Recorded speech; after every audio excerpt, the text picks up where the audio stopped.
ও ভাইরা, তো এই যে তাওহীদ, তাওহীদের একটা সূরা আছে না নাকি?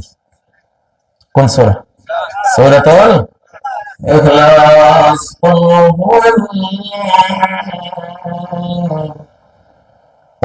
হুয়াল্লাহ। এই হুয়াটা কি?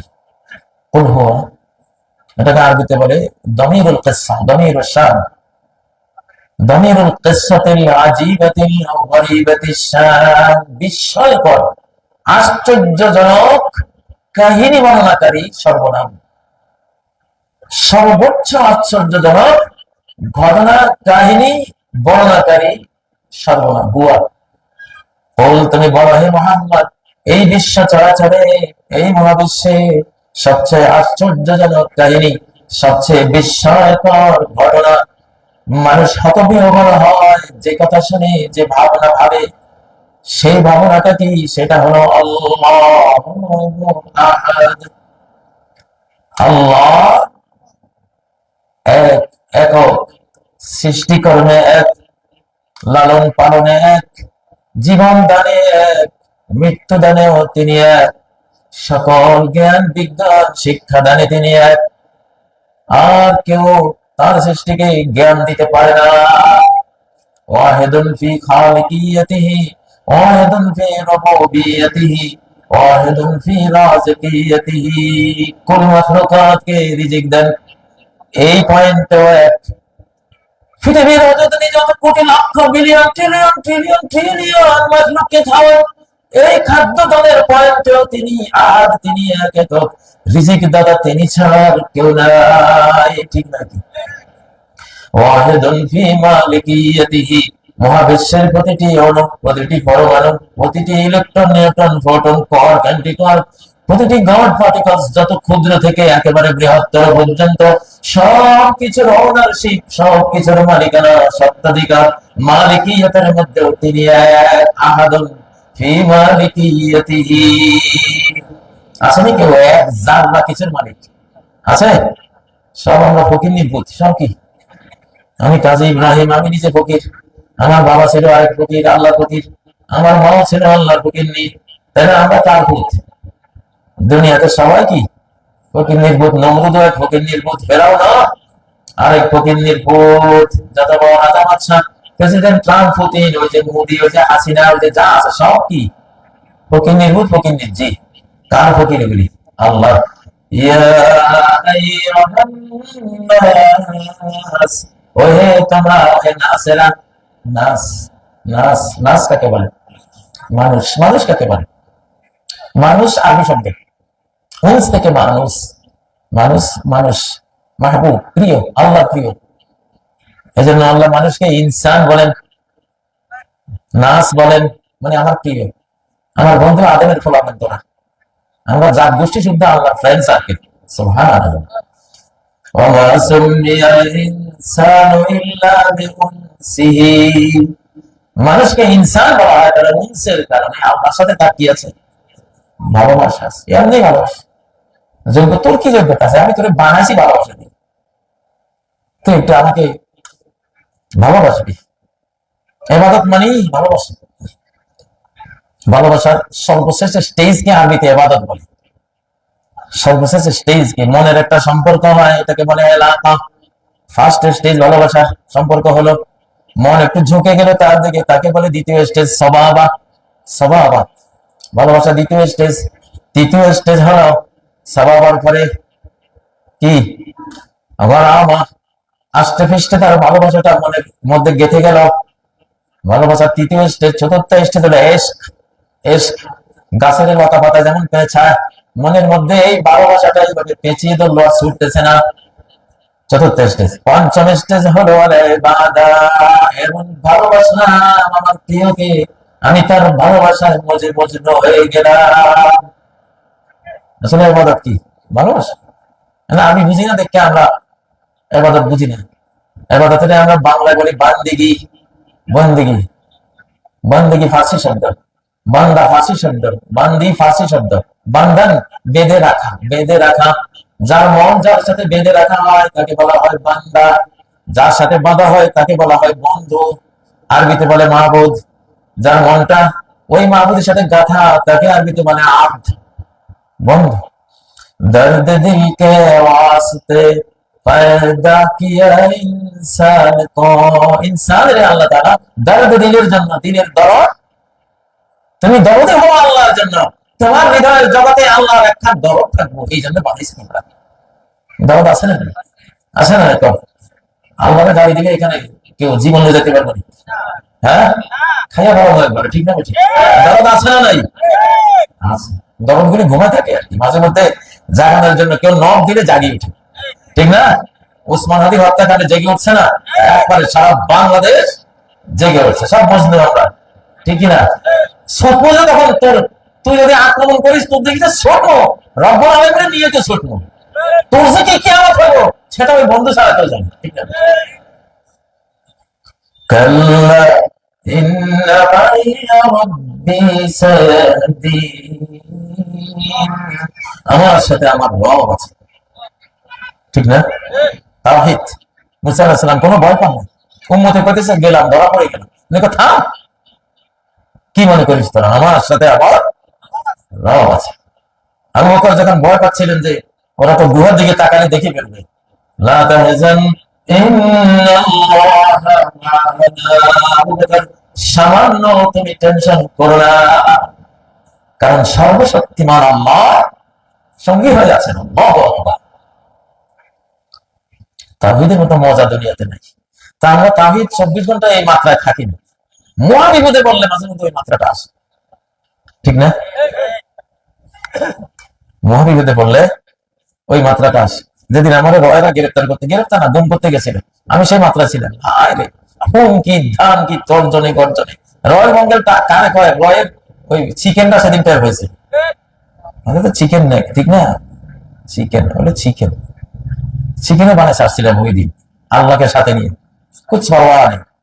आगा है औलाद इब्राहिम है नमरूद है, क्या किसी को फिर किसी का इंतहा मकसूद है। পৃথিবীতে এখনো আগুন আছে, হযরত ইব্রাহিমের সন্তানও আছে, নমরুদও আছে, আছে না? আমাদের পাশেই তো আছে।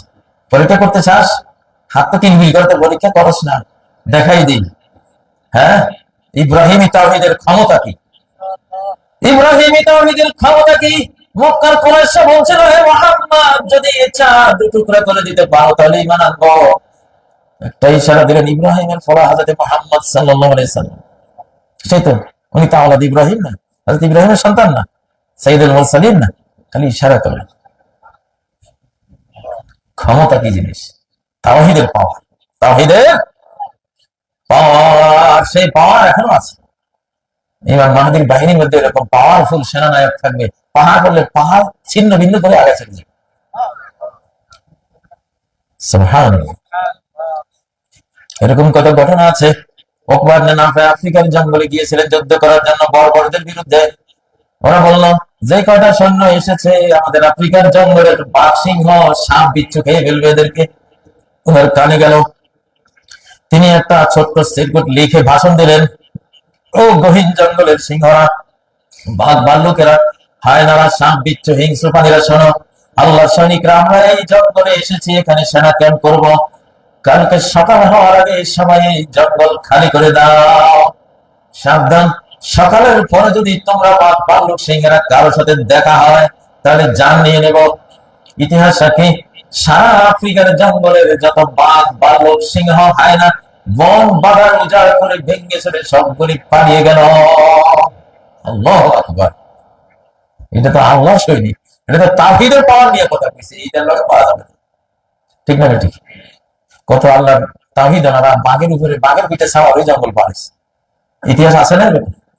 হযরত আব্দুল্লাহ ইবনে ওমর, ইরাকে একটা বাঘ আসছে কোত্থেকে, ওনার কাছে বললো মানুষেরা একটা বাঘ এলাকায় খুব ত্রাস সৃষ্টি করেছে, উনি বাঘটাকে ধরে কান চাবি ধরে একটা থাপ্পড় দিয়ে যা। সুবহানাল্লাহ। শেখ সাদি এইসব ঘটনা উল্লেখ করে লিখেছেন, हर के तरसद अज हक तक़वा गुज़ीर, तरसद ज़वाए जिन्न इंसो हर के दीद। আল্লাহর যে ডরায়, আল্লাহর যে ডরায়, ডরায় মন থেকে ডরায়, এই পৃথিবীর যে তারে দেখে হে ডরায়। সুবহানাল্লাহ।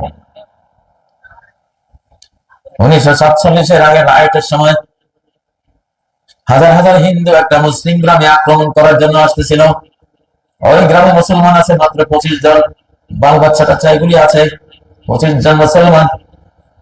একটা খাল পার হয়ে, এরকম এখানে খাল আছে না, এরকম একটা খাল পার হয়ে গ্রামে ঢুকতে হয়। ওরা নৌকা নিয়ে আসতেছে, নৌকা বোঝাই করা, শত শত হিন্দু।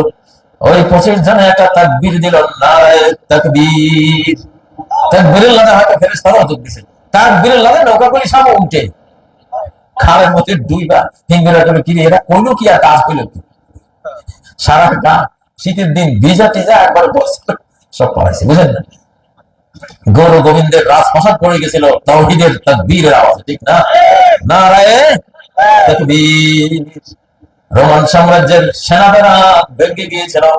ফিলিস্তিন তখন রোমান সাম্রাজ্যের অংশ ছিল। হেমস নগরীতে তাদের বিশাল সেনাবাহিনীর ব্যারাক ছিল। সাহাবীদের তাকবীরের ছোটে ওই ব্যারাকের বিল্ডিং ভেঙে মাটিতে মিশে গিয়েছিল। সুবহানাল্লাহ। আর এখন আর কয়েক বছর পরে যখন মুসলিমরা, খাঁটি মুসলিমরা ইস্তানবুল শহর দখল করবে, এখন তো সেকুলারদের হাতে আছে, খাঁটি মুসলিমরা দখল করবে। নবীজি বলেন সহিহ মুসলিমের হাদিস, ফালাম ইউকাতিলু ফালাম ইয়ামু বিসসাহমিন ওয়ালাম ইউকাতিলু বিসিলাহ।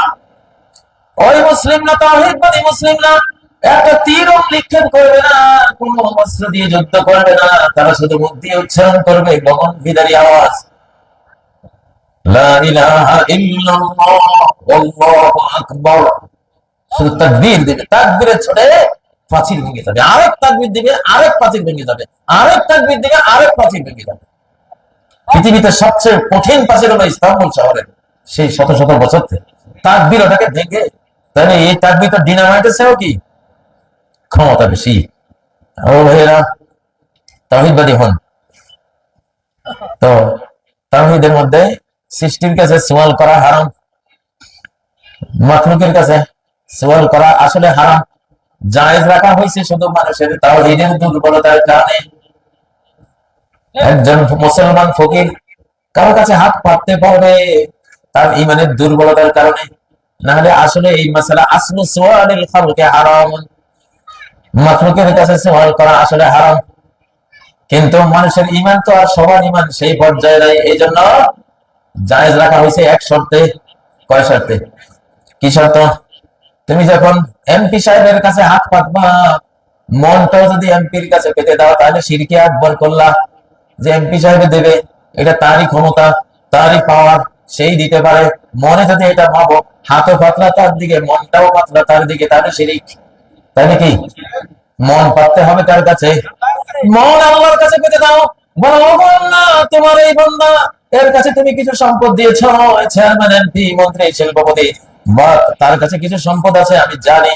তুমি যদি আকাশ থেকে আমাকে বরাদ্দ দাও, তোমার কাছে আগে আমি চাইলাম ইয়াকা না'বুদু ওয়া ইয়াকা নাস্তাঈন, সাহায্য, সহযোগিতা, রিজিক যা চাই তোমার কাছে চাই, মন দিয়া। মন দিয়া কারো কাছে চাই না, মন আল্লাহর কাছে পেতে দিয়ে হাতটা যদি ধনীর কাছে পাতো, তাহলে এইটুকু জায়েজ আছে।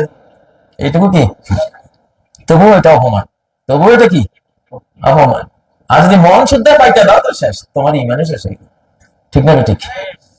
আল্লাহ বলেন তাওহীদের সবক, কুল্লুকুম জায়ুন ইল্লা মান আতামতুহু, তোমরা সবাই ক্ষুধার্ত, কিন্তু যদি আমি খাওয়াই তাহলে তুমি ক্ষুধা নিবারণের খাবার খেতে পারো, এছাড়া তোমার খাওয়ার কোনো সাধ্য নাই।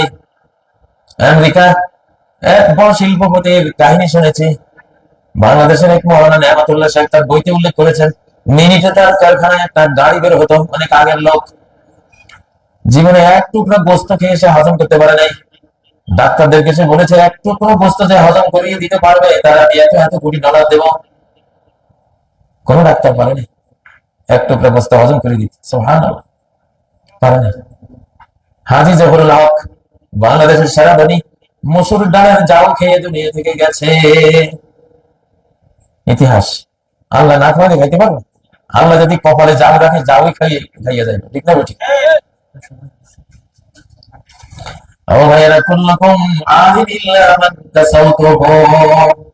আমি যদি পোশাক না পরাই, তাহলে পোশাক পরার ক্ষমতাও তোমার নাই। পোশাক বানাবার এই প্রযুক্তি তো আমি তোমার শিখাইছি। আদম আর হাওয়ার যেদিন আমি পোশাক দেই নাই, গাছের পাতা পাতা দিয়ে কোনো মতে লজ্জা রাখার চেষ্টা করেছিল, ঠিক না? ঠিক। ঠিক না? ঠিক। মুসলমানেরা, তাহলে তাওহীদ, তাওহীদের বিনিময় হলো জান্নাত। মান ক্বালা লা ইলাহা ইল্লাল্লাহু দাখালাল জান্নাহ, লা ইলাহা ইল্লাল্লাহ যে বলে সে জান্নাতে যায়। হযরত ইব্রাহিমের তাওহীদ, হযরত মুহাম্মদ সাল্লাল্লাহু আলাইহি ওয়াসাল্লামের তাওহীদ, এই তাওহীদগুলি আমরা জীবনে দুই একবার পাই। লঞ্চ ডুবার সময় একবার আসে, লঞ্চ কাত হইয়া গেছে, ডুবে যাইতেছে, তখন কি মেম্বারে ডাকে না চেয়ারম্যানে ডাকে না পুলিশ এমপি? তখন হযরত ইব্রাহিমের মতো অবস্থা হয়। হাসবুনাল্লাহু ওয়া নি'মাল ওয়াকিল। আমার এক ছাত্র ছিল, ছাত্র আমার কাছে গল্প করেছে তার বাবা এরকম লঞ্চ ডুবে গেছে, একেবারে ডুবে গেছে। তো সে আল্লাহর উপরে তাওয়াক্কুল তার ছিল, আমার ওলি আল্লাহ টাইপের ছিল। হাসবুনাল্লাহু ওয়া নি'মাল ওয়াকিল পড়ে একেবারে পানির নিচে চলে গেছে, কিন্তু আল্লাহর উপরে তার আস্থা সামান্য কমে নাই, জীবনের আশা সে ছাড়ে নাই। হঠাৎ দেখলো কি জানি একটা মাছ, ডলফিন না জানি কি, তাকে পিঠের উপরে করে একেবারে এনে নদীর কিনারে এনে ছেড়ে দিয়ে গেল। সুবহানাল্লাহ।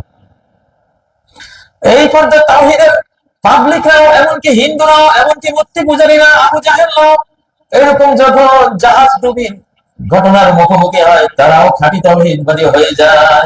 ওয়াইজা ওয়াসিরহুম মাউজান কাল্লুলাল, মেঘমালার মতো ঢেউ যখন কোন জাহাজের যাত্রীদেরকে ঢেকে নেয়, দাউল্লাহ মুখলিসিনা লাহুদ্দিন, তখন শিরিক বর্জনকারী হয়ে মূর্তি পূজা বাদ দিয়ে মুখলেস বান্দা হয়ে আল্লাহকে ডাকে, আল্লাহ বাঁচাও, আল্লাহ বাঁচাও। আমার চাচাতো ভাই কামাল আর্মিতে চাকরি করতো, সে বলল একবার খুলনা থেকে রওনা দিলাম, স্টিমারে করে ঢাকা আসবো, কাল বৈশাখী ধরলো। হাই কাল বৈশাখীর রুলিং এ জাহাজ একবার এই কাত হয়, একবার ওই কাত হয়, মানে ডুবি ডুবি ডুবি ভাব। সব মুসলমানরা লা ইলাহা ইল্লা আনতা সুবহানাকা ইন্নী কুনতু মিনাল যালিমিন দোয়া ইউনূস পড়তে শুরু করলো। এক হিন্দু আমার পাশে বসা, কামাল বললো এক হিন্দু আমার পাশে বসা, কোন ফাঁকে সে দোয়া ইউনূস মুখস্থ করে ফেলেছে।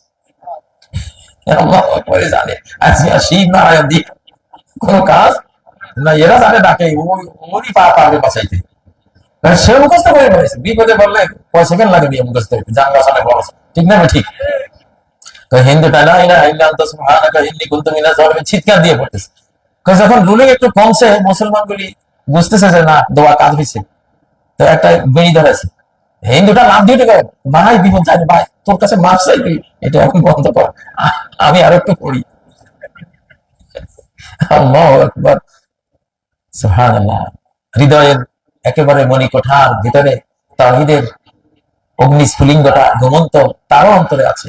যতই সে মূর্তি পূজা করে, তারও এক সময় মহাবিপদ যখন, বিপদের ঝড় ঝঞ্ঝা যখন ছাইগুলিকে, মূর্তিগুলিকে ছাইয়ের মতো ওড়ায় নেয়, তার মনের গভীরে যে আল্লাহর তাওহীদের সিম কার্ড আছে, ওটা তখন কার্যকর হয়ে যায়। সুবহানাল্লাহ। তো তাওহীদের এই পর্যায়ে যদি এইরকম ইব্রাহিমী তাওহীদ, 24 ঘন্টা মুহাম্মাদি তাওহীদ যদি আমাদের অন্তরে রাখতে পারি, লাসাফারাতকুমুল মালায়েকা, রাস্তাঘাটে ফেরেশতারা তোমাদের সাথে মুসাফা করবে। আল্লাহু আকবার। রাস্তাঘাটে ফেরেশতারা মুসাফা করবে। কিন্তু আমরা তো ব্যাংকে টাকা একটু কমে গেলে আমাদের চিন্তা, ঠিক না ঠিক? হ্যাঁ, খামো কি, একটুখানি অভাব দেখা দিলে টেনশন। আসলে মুমিন এত দুর্বল হওয়া উচিত না, এত দুর্বল হওয়া উচিত না। আল্লাহ কথা বুঝাইছেন, ও আমার বান্দারা, মুমিন বান্দারা, আমার পৃথিবীর অধিকাংশ মাখলুক কোনো স্টক রাখে না। ওয়াকাইয়িন মিন দাব্বাতিন লা তাহমিলু রিজকাহা, কত প্রাণী, কত লক্ষ লক্ষ প্রাণী আছে পৃথিবীতে, সে তার রিজিকের স্টক করে না, বহন করে না। আল্লাহর উপর তাওয়াক্কুল। পাখিরা খালি পেটে সকালে বের হয়, ভরা পেটে বিকালে বাসায় ফিরে আসে। কোনো চাকরি বাকরি আছে? এখন তো মাহফিলের মৌসুম, গভীর রাত্রে গাড়িতে রাস্তায় থাকি, শিয়ালের লগে খুব দেখা হয়। আমি ভাবি কি নাদুস নাদুস, কি বডি বিল্ডার্স, মানে কি বডি তার, মানুষ, মানুষের চেহারা কত ভাঙ্গাচুরা, কি অবস্থা। একটা শিয়াল এরকম না, আপনারা যে পাঁচরের হাড্ডি দেখা যায় এরকম দেখিনি আজ পর্যন্ত। এই নাদুস নাদুস, কোনো চাকরি নাই, বাকরি নাই, ব্যবসা নাই, বাণিজ্য নাই, কিছুই নাই। কে পারে? আল্লাহ।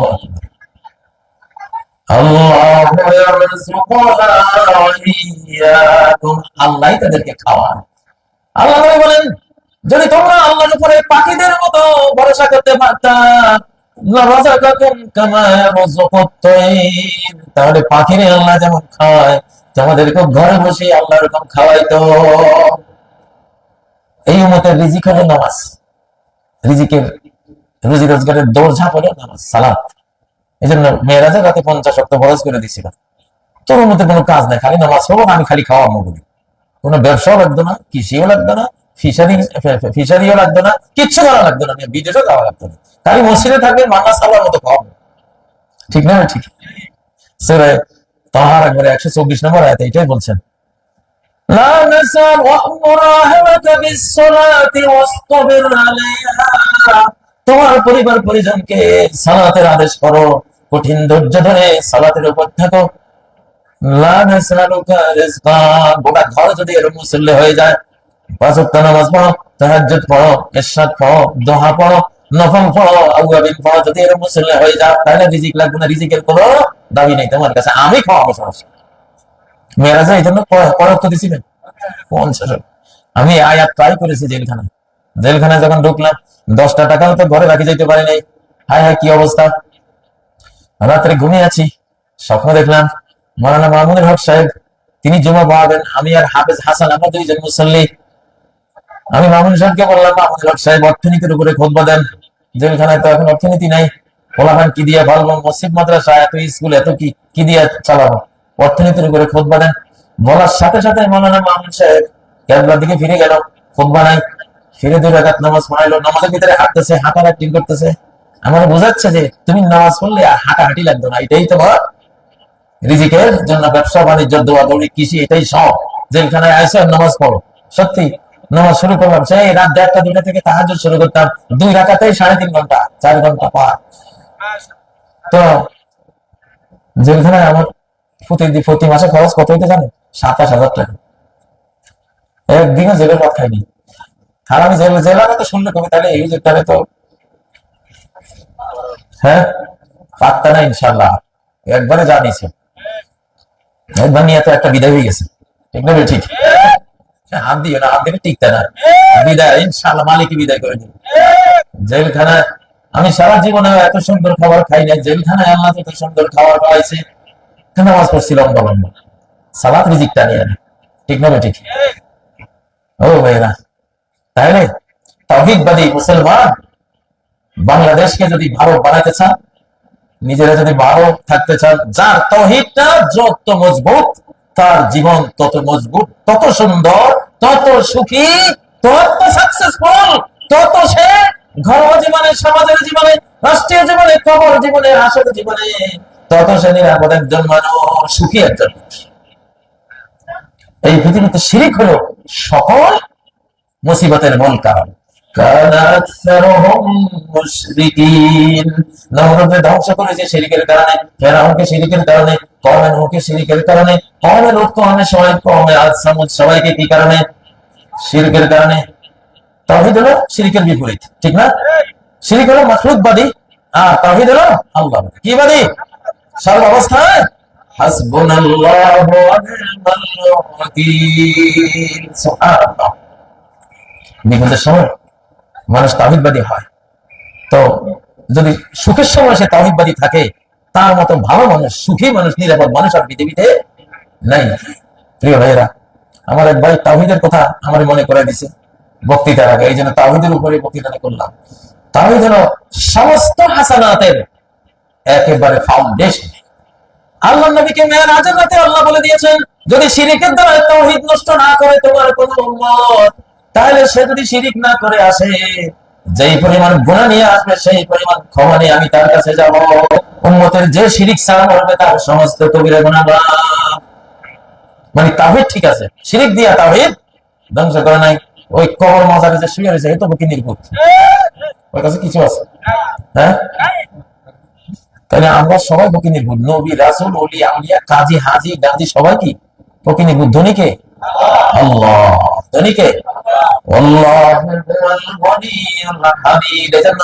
কোন মানুষের কাছে, মাখলুকের কাছে মন পাতা যাবে না মুসলমান, খুব সাবধান। কখনো মাখলুকের কাছে আর মানুষের কাছে কিছু চাওয়ার আগে 2 রাকাত নামাজ পড়ে মনকে আল্লাহমুখী করবেন। আল্লাহ, আমি তো তার কাছে হাত পাতবো, আমার মনটা যাতে কিছুতেই তুমি ছাড়া কোনো দিক না যায়। ঠিক না? আমার মনটা তুমি তাওহীদের উপর রাখো। মনকে যদি তাওহীদের উপর রেখে হাত পাতেন, আমার তো মনে হয় না কখনো আপনি খালি হাতে ফিরবেন ইনশাআল্লাহ। আল্লাহ তাআলা তৌফিক দেন। মাগরিবের সময় হয়েছে, তো আমার বক্তব্য আমি তাওহীদ দিয়ে শুরু করলাম, তাওহীদ দিয়ে শেষ করলাম।